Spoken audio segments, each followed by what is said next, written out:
বেশি বেশি মরিচ পেঁয়াজ দিয়ে চাল ভাজা মাখা মনিরুল ভাইয়ের মতো সেই মজা। হ্যালো, আসসালামু আলাইকুম, সবাই কেমন আছেন? আলহামদুলিল্লাহ ভালো আছি।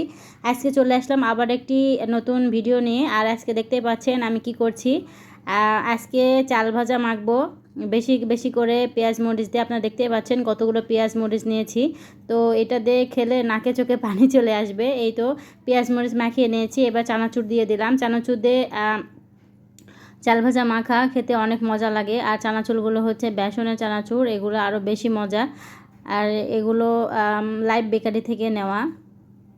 তো এটা এখন আমি বেশি করে হাত দিয়ে ডলে ডলে মেখে নিচ্ছি। আর সবসময় মাখামাখি কিন্তু মাখার উপরই মজা ডিপেন্ড করে বা স্বাদটা ডিপেন্ড করে। যত বেশি মাখবেন ভালো করে তত স্বাদ মানে ভালো হবে। এই তো আমি এখন চাল ভাজিগুলো এখন ছড়িয়ে দিচ্ছি এই মরিচ পেঁয়াজ আর চানাচুরের মধ্যে। আর বেশি করে তেল দিয়ে নিয়েছি, আর সাথে দিয়েছিলাম হলুদ আর লবণ। আর এগুলো এখন ভালো করে আমি মাখিয়ে নিচ্ছি। এগুলো দেখতে অনেক মজা লাগতেছে, তাহলে ভাবুন খেতে কত মজা লাগবে।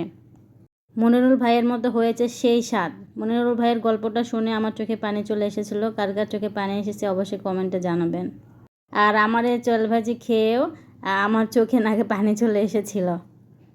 আমার হাজব্যান্ড খেয়ে বলতেছে সেই স্বাদ, আমার দেবর বলতেছে ভাবি সেই ঝাল হয়েছে। আর আপনারা যখন অসুস্থ হয়ে যাবেন বা সর্দি লাগবে আর তখন এরকম চাল ভাজা মেখে বাসায় খাবেন, তাহলে দেখবেন মাথাটা ছেড়ে দেবে, মাথার মধ্যে যে কটকট করে সেটা ভালো হয়ে যাবে। কে কে আমার মতো কিছু খেতে মন চাইলে এরকম মাখামাখি করে খান অবশ্যই কমেন্টে জানাবেন। তো এই তো চাল মাখা শেষ। সবাই ভালো থাকবেন। আল্লাহ হাফেজ।